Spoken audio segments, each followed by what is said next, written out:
Why people pull away when you chase. You chase them, not out of desperation, but out of belief that if you just loved them right, they'd stay. But instead, they pulled away. They grew colder, quieter, more distant. And you blamed yourself. You thought, maybe I cared too much. Maybe I overwhelmed them. Maybe I was just too much. Fade to black, then fade and slowly. But let's get one thing straight. The moment you started chasing them was not the beginning of their distance. It was the response to it. They were already halfway gone, emotionally checked out, and available long before you ever noticed. Why do people pull away when you chase? Because chasing threatens the illusion they've built. You see people who fear closeness, who carry unhealed wounds, abandonment, or shame. You love not as safety, but as exposure. To be loved is to be seen, and to be seen feels dangerous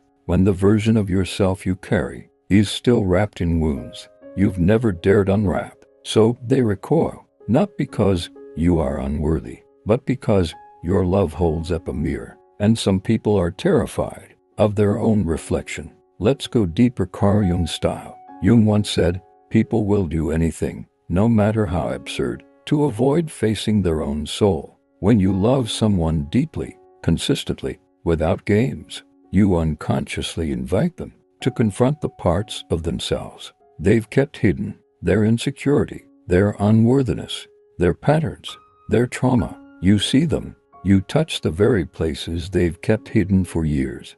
And while a healthy, secure person would lean into that, a wounded person runs. They pull away, not because you chased, but because they couldn't handle being seen. The cycle you didn't know you were in. Here's the brutal truth. The more they pull away, the more you chase. The more you chase, the more they feel smothered. Not because your love is overwhelming, but because they're incapable of receiving it, holding it, returning it. You begin to think you're the problem, but really, you're just the reflection, and they're rejecting what they see because it brings their inner chaos to the surface. A scene you might know all too well. You text first, they reply dry. You ask to talk, they say they're tired. You suggest meeting, they cancel again, and you begin to shrink. You silence your needs. You walk on eggshells, hoping your softness won't scare them away. But your silence doesn't save you. Your gentleness doesn't win them back. Your self-sacrifice doesn't make them stay, because they were never truly present, not in the way you needed, not in the way you deserved. What's actually happening in their psyche? Psychologically, people with avoidant tendencies, even if unconsciously developed in childhood, equate closeness with danger. To them, intimacy equals loss of control. Connection equals risk of abandonment. Vulnerability equals weakness. So your pursuit feels threatening, not because you're harmful, but because their nervous system is wired to interpret safety as the unfamiliar. They want love, but they don't know how to hold it. They want connection, but they haven't learned how to stay. So, when you chase, you accidentally reinforce the very thing they fear: being consumed, being known, being unable to run. But what if you stop? That's what we're exploring in the next section. Because the moment you stop chasing, something shifts, not just in them, but in you, in your nervous system, in your energy, in your self-worth. You begin to realize chasing someone who's emotionally unavailable isn't a sign of love. It's a trauma pattern, and your healing begins when you decide to stop participating in it. You were never too much. You were just offering depth to someone who was drowning in their own shallowness. The shift in their psyche when you withdraw. You didn't leave a dramatic message. You didn't beg. You didn't announce your exit. You just stopped. Stopped chasing. Stopped over-explaining. Stopped being the only one trying. And for the first time, the silence wasn't from them. It was from you. That's when something began to shift. Not in the surface, not in words, but in them, deep in the psyche, in the emotional subconscious, where their fears live, where their attachments hide. A quiet panic starts to awaken. What begins in their mind? Psychologists call it attachment dissonance. It's what happens when someone who always had control suddenly doesn't, when someone who always knew you'd come running back. Realizes the pattern is broken. They don't panic right away, because people like this, the emotionally avoidant, the fearful, the ego-driven, are used to being chased, used to you over-functioning, used to being the one with power. But when you withdraw, truly withdraw, their psyche starts to crack. First, they try to dismiss it. She's just being dramatic. He'll come around. They always reach out eventually. But the silence stretches. And with every hour, every day, every week, the certainty begins to dissolve. That's when the questions begin. Wait, did they really stop caring? What if they're done for good? Why aren't they reaching out? Were they pretending this whole time? But here's the truth. You weren't pretending. You were exhausted, tired of carrying something they never helped hold. And now the roles reverse. Their mind, once so sure, so calm, starts to do what yours once did. Overanalyze, project, obsess. They replay old messages, check your stories, read between lines that don't even exist. Not because they've suddenly become secure, but because the mirror of your withdrawal exposes their emptiness. Let's go deeper. What happens internally? Here's where the Carl Jung insight comes in. When the animal or animus, the inner psychological opposite, is projected onto someone else, we believe that person is the missing piece of our wholeness. You became that projection for them. You were the emotional connection they themselves lacked internally. So, when you were available, they felt in control. They didn't need to dive inward. You did the emotional heavy lifting. But now that you've stepped back, they're forced to confront the vacuum, the aching space where your presence used to be, and the deep realization that they are not as self-contained as they thought. Emotional withdrawal equals energetic displacement. Let's break this down even more. When you withdraw, your energy returns to you. The dynamic shifts. What they took for granted is no longer accessible. Your emotional presence becomes absent. Your validation becomes missing. And your silence, it becomes deafening. This disrupts the attachment loop, the pattern their subconscious relied on. You were the emotional supplier, and now the supply line is cut. Their mask starts to slip. It shows up subtly at first. They scroll through your messages longer than they should. They stalk your posts, watching without reacting. They test the waters. A like here, a comment there, a story reply. But none of it holds weight, because they're used to being chased, and now they don't know how to reach. This is psychological displacement. They try to move the anxiety out of themselves, blame you, deny it, distract themselves, but it comes back. Why? Because they've realized something they never wanted to face. You were real, and they lost you, not because you changed, but because you stopped tolerating the imbalance. What do they secretly feel? Guilt, shame, confusion, regret? Not all at once, and not always consciously, but beneath the pride, the ego, the distractions. They feel it, not because they were ready to love you, but because now that you've withdrawn, they're being forced to confront what they've never processed. The fear of intimacy, the pain of emotional loss, the fragility of their emotional independence, the depth of the connection they pretended wasn't real. And you begin to see the truth, not from a place of anger, but from clarity. You start to realize they were never truly in control. They were just emotionally unprepared. They didn't pull away because you were too much. They pulled away because they were too afraid. And the moment you stopped chasing, you exposed the truth. Your silence wasn't rejection. It was reflection. Carl Jung said, until you make the unconscious conscious, it will rule your life, and you will call it fate. When you stop chasing, you interrupt the unconscious loop. You awaken their shadow, and in that shadow, they begin to feel what they've suppressed for years. Not always in ways that lead to growth, but undeniably, viscerally, uncomfortably. And that is the beginning of their journey, not yours. Your absence is not just noticed, it is felt by the one who once acted like they didn't care. The hidden impact of your silence and detachment. You didn't storm out. You didn't explode. You didn't throw your pain in their face. You simply went quiet. No more reaching. No more asking for effort. no more waiting for crumbs. And that is what hit them the hardest, because they never expected the silence to come from you. You were always the one who tried, the one who stayed up wondering what went wrong, the one who held on even as they let go.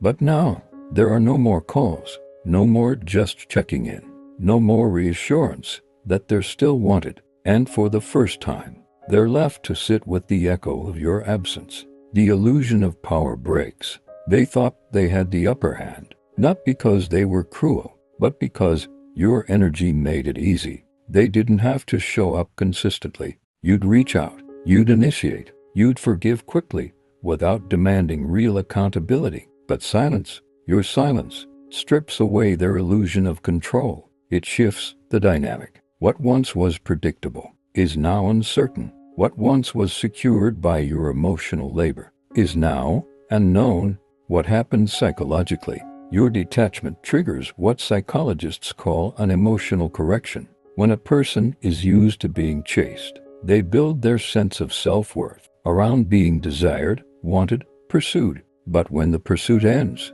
they're forced to face the question, who am I if no one's chasing me anymore? The ego begins to crack, and beneath it, the emotional reality they've avoided for so long starts rising. The symptoms of impact. You won't always see it on the surface. In fact, they may act indifferent at first, but here's what happens beneath the facade. Sudden emotional flatness, random bursts of anxiety or irritation, sleepless nights, replaying old conversations in their head, romanticizing the connection they once downplayed, wondering if they misjudged what you meant to them. It's not regret in the poetic sense. It's deeper than that. It's confusion, self-doubt, a growing sense that something sacred was lost without closure, and yet they won't always reach out. Why? Because shame has entered the picture. Shame tells them, you messed it up, you don't deserve a second chance. They're better off without you. So, instead of apologizing,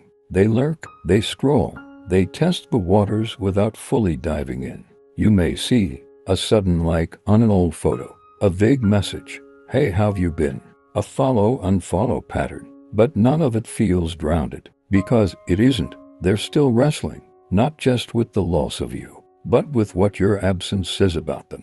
They replay the dynamic differently now. In your silence, they start reinterpreting your actions. What once felt too much now feels like care. What they once dismissed as clingy now looks like consistency. They start remembering the warmth in your voice, the way you checked on them when they went quiet, the emotional safety you offered without conditions. And that refrain, it hits them like a wave when they least expect it. Carl Jung perspective, shadow awakening. Jung believed that every person has a shadow self, the unconscious part of our identity, made up of suppressed fears, shame, and truths we don't want to face. Your detachment becomes the trigger that brings their shadow to the surface. Why? Because your absence removes the distraction. They no longer have your energy to hide behind. No more emotional scaffolding, just them and the weight of their own emotional dysfunction. And that can be terrifying. Not everyone survives it with self-awareness. Some run further, some project blame, some shut down even harder, but others begin to wake up. Your silence becomes the mirror. It reflects how little they gave, how safe they felt taking you for granted, how much of your love was unconditional, how quickly they dismissed what they couldn't understand. You see, silence doesn't mean nothing. It often means everything that words could never fully explain. And you begin to feel light again. You start to feel peaceful, not because you don't care anymore, but because you finally turned inward, toward the self you abandoned trying to hold them. You no longer need to be understood by them. You no longer crave closure, because you've begun giving yourself what they never could: consistency, security, love that doesn't vanish when it's inconvenient. What they secretly feel, but can't say. They miss you, not the version they ignored, but the version they now understand was rare. They wonder if you'll reach out again, if there's still a door open, if maybe, just maybe, you still care. But the tragedy is, they'll likely never say it, not because it's not real, but because their pride is louder than their healing. Your silence is not the absence of love. It is the presence of self-respect. How reclaiming your power affects the connection, and what true wholeness looks like after you stop chasing. They don't recognize you anymore, not because you've become someone else, but because you've finally become yourself, the you who no longer begs to be seen, the you who stopped justifying your needs, the you who retracted every ounce of your light from people who mistook it for a flashlight instead of a flame. You didn't get colder, you got clearer. Reclaiming power isn't about revenge, it's about reality. There's this moment, quiet, unceremonious, when you realize that chasing is over for good. It's not fueled by anger. It doesn't come with fireworks. It's more like this. You stop picking up your phone. You stop checking their status. You stop writing texts you never send, because the desire to prove your worth has been replaced by the peace of knowing it.